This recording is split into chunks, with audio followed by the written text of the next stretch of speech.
The Grand Assembly of the Zelari Empire prided itself on their magnificence. For 1,000 years, they had dominated the diplomatic corridors of the galaxy. Species bowed to their displays of power, their towering capital ships, their elegant cruisers, and shimmering energy arrays. When humanity was finally invited to the assembly, it wasn't out of respect. It was to show Earth their place in the pecking order.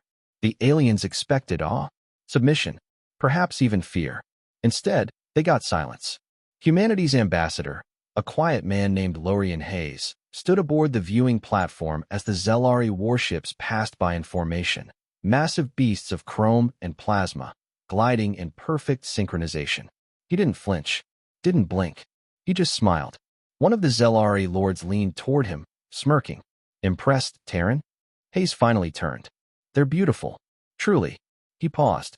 But they're a bit ornamental. The Zelari bristled. Ornamental? No one had ever dared to mock their fleet. Hayes activated a small device. A projection emerged, showing a cold stretch of space. And then, from the black, a massive human warship decloaked. No shimmer. No ceremony. Just steel, raw power, and gravity-warping silence. Not elegant. Not pretty. Terrifying. Hayes didn't boast. He didn't need to. He just said, "That's one of our older models. The newer ones don't show up on your sensors until they're already firing." The Zelari fleet, for the first time in history, began adjusting their formation. Not to impress, but to defend. The Zelari had always equated grandeur with dominance. Their flagship, Radiance of Control, loomed like a palace among ships, its hull lined with gold-trimmed pylons, layered in defense systems that pulsed with artificial elegance. It hovered above the Grand Assembly, pride of an empire unchallenged. Until the Terran fleet arrived. No introduction. No preamble. One by one, they emerged from folds in space-time. Asterisk, asterisk, 7 ships, asterisk, asterisk in total, lined in brutal symmetry. They weren't sleek. They weren't polished. They were blunt instruments of war. Engines that snarled instead of purred. Hulls that drank light instead of reflecting it. Weapons exposed, ugly, honest. Gasps rippled through the observation platforms. Ambassador Hayes didn't look at the aliens. He simply whispered to his adjutant, "Protocol. Presence." Across the Terran vessels, running lights activated in synchronized pulses, flashing red across the void. 1 flash per second. Then silence. No audio. No diplomatic signal. But every alien in the system suddenly realized something cold and primal. These weren't warships built to impress. They were built to end things. Asterisk, asterisk. One Kalari diplomat stumbled back from the platform, wings twitching. "You said Earth had a small fleet." Another hissed, "That is a small fleet." An old Zarn tactician, silent until now, muttered with dry fear. They brought only what they needed. Inside the radiance of control, Lord Vassal Irithel clenched his tendrils. This was meant to be ceremonial. You can't just bring those things here. Hayes shrugged. "We assumed you'd show us your best. We responded in kind." Irithel leaned forward. "Are you threatening the assembly?" Hayes gave a thin smile. "No, Lord Irithel. We're letting the assembly know what it looks like when humans come prepared." The Zelari fleet began adjusting positions. Subtly, moving into defensive formations. Their pride was still intact. But something deeper, something foundational, had cracked. Because for the first time in centuries, they weren't the ones setting the tone. And humanity hadn't even begun speaking yet. The Galactic Assembly called for an emergency recess. In private chambers filled with tension and too much perfume, diplomats and generals argued in hushed, frantic voices. They were supposed to arrive in shuttles. They were warned not to bring weapons into neutral space. Do you know what those ships are capable of? But the humans had violated no laws. Their fleet simply appeared. They hadn't powered weapons. They hadn't made threats. They hadn't even spoken since their arrival. And that silence said everything. Aboard the Terran flagship Vanguard of Resolve, Admiral Rhea Kale stood motionless. Her uniform was plain, functional, not a single medal or ornament. Beside her, the tactical officer spoke softly. "We have full targeting solutions on every ship within the assembly sector." Kale nodded. "Do not arm anything. Just let them know we could." He hesitated. "They're scared." Kale gave the faintest smirk. "They should be." On the surface of Grelthis, 1, the assembly's host world, Alien citizens stared upward in fear. The sky shimmered slightly now, disturbed by Terran gravitational distortions. Weather patterns shifted. Satellites glitched. But nothing fired. No invasion came. The humans weren't here to conquer. They were here to demonstrate. In the great assembly hall, Hayes finally stood. He walked to the central podium with that same maddening calm, surrounded by hundreds of representatives from star systems across 3 arms of the galaxy. And when he spoke, finally, his voice was soft, but carried like thunder. "We've seen what you parade as power." He turned slowly. "We've seen what you use to intimidate your neighbors." Then he gestured upward, toward the void, toward the Terran fleet in low orbit. "And now you've seen ours." He let the moment hang, then continued. "We didn't come to kneel. We didn't come to be impressed. We came to set the record straight." The assembly chamber of Grelthus. One had never been this quiet. The galaxy's most powerful species sat in rows of polished obsidian and crystal, arranged in tiers that spiraled toward the central stage like a galactic amphitheater. Light streamed through the dome high above. Natural starlight filtered through a gravitational lens. It was meant to inspire unity. Instead, it now illuminated the faces of hundreds of species whose expressions had twisted from superiority to uncertainty, and for some, outright fear. Because Ambassador Hayes had just finished speaking, and every word still echoed through the hall like a hammer falling on stone. "We didn't come to kneel. We didn't come to be impressed. We came to set the record straight." Lord Vassal Irithal's voice was the first to break the silence, laced with venom. "You flaunt war machines and call it diplomacy?" Hayes turned to face him fully, calm and unshaken. "You mistake preparation for provocation. We didn't bring war. We brought the answer to it." The room shifted. Eyes turned toward the projection field behind Hayes as he raised his hand to activate it. A star system appeared. Then a small colony. *** human designation. Enoch Station 12 ***. A remote outpost on the edge of the Zelari Protectorate. The recording had no commentary, no editing. Just raw footage. Zelari patrol ships entered the system. A show of strength, officially. Unofficially, intimidation. Routine harassment of new civilizations that dared to grow too quickly, too confidently. Their lead vessel broadcast warnings. Demands. Scans. Hayes said nothing as the clip continued. Then came the response. 3 Terran ships dropped into orbit. Not with fanfare. Not with flair.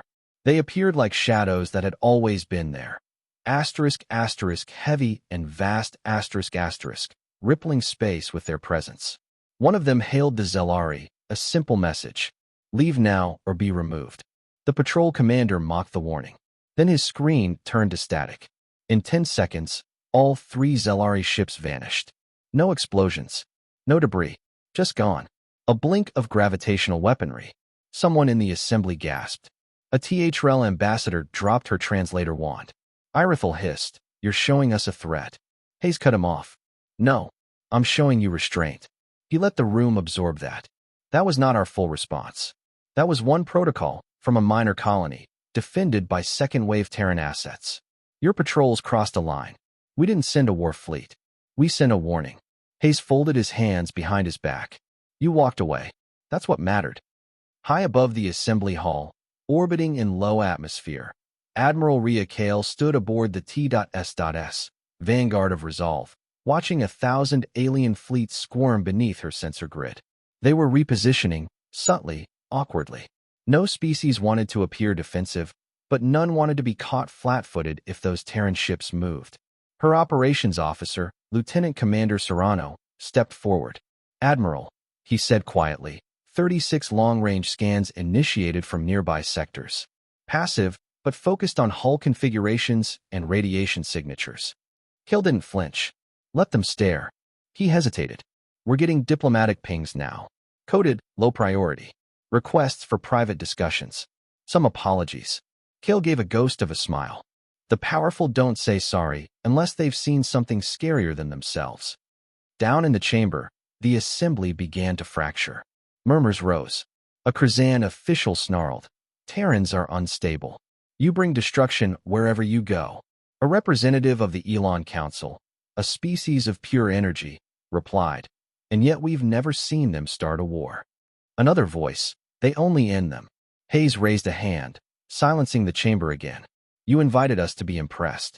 Instead, we invited you to understand. For too long, this galaxy has equated spectacle with strength, ornament with power, threats with security. He turned, walking slowly across the stage. But humanity learned differently. Our history is not filled with pageants and ceremonies. It is written in fire, in desperation, in survival. We do not show force to scare. We show it to prevent. Then he paused. Because if we ever decide to act, it will not be a performance. It will be a conclusion. The assembly wasn't prepared for this kind of diplomacy, not because it was loud, but because it was so dangerously quiet. The Zelari had once detonated a star during a peace summit to prove dominance. The Tharnk once activated a black hole weapon during negotiations to make a point. Humanity? They had simply arrived, and nothing had dared move since. Outside the assembly hall, the citizens of Grelthus, one stared skyward. Where once they saw stars and ceremonial ships, now they saw shadows. Hulking silhouettes that blotted out light, that seemed carved from cosmic fear itself. Children asked their parents what those ships were. The bravest parents told the truth. Those are Terran ships. Back aboard the Vanguard, Kale's comms chirped again. Admiral, the Droxian Syndicate just retracted their economic sanctions on Earth. Unprompted, another officer called out. Terrari fleets are transmitting alliance offers. 6 of them. Kale nodded slowly. And not one human weapon has fired a shot. The comms fell silent, thick with weight. That's how we win. Not with war. With certainty. Back in the chamber, Hayes wrapped his statement with finality. This is not a declaration of war. It's a reminder that true peace requires balance. And if the scales were once tilted, they're not anymore. He stepped down, and not one representative interrupted him. That night, across half the galaxy, shifts began. Neutral worlds requested human embassies. Old powers held emergency councils. Militaries revised threat matrices. And all of it changed because of 7 ships. Later, in a darkened chamber of the Terran delegation quarters, Hayes sat alone, sipping from a cup of black tea. His aide, Lieutenant Asha Grant, entered quietly. Sir, orders from Earth. He nodded. She hesitated. You knew this would happen, didn't you? That they'd crumble the moment they saw us. Hayes didn't smile. He looked tired, older. I hoped they'd surprise us. But deep down, I knew they were still playing with mirrors and smoke. They forgot what power really looks like. He stood, walking to the window. The stars glittered beyond. We didn't come here to start something, Asha. But if they push us... He turned, eyes like steel. We'll finish it. The assembly reconvened 3 cycles later. Gone were the grand speeches and ceremonial entrances. No parades of flagships. No shows of force. Just quiet ambassadors, arriving early, sitting still. Even Lord Vassal Irithel didn't speak. He stared ahead, jaws clenched, his long fingers coiled around the edge of his desk. Something had changed in the galaxy. Something fundamental. Humanity hadn't asked for anything. No demands. No ultimatums.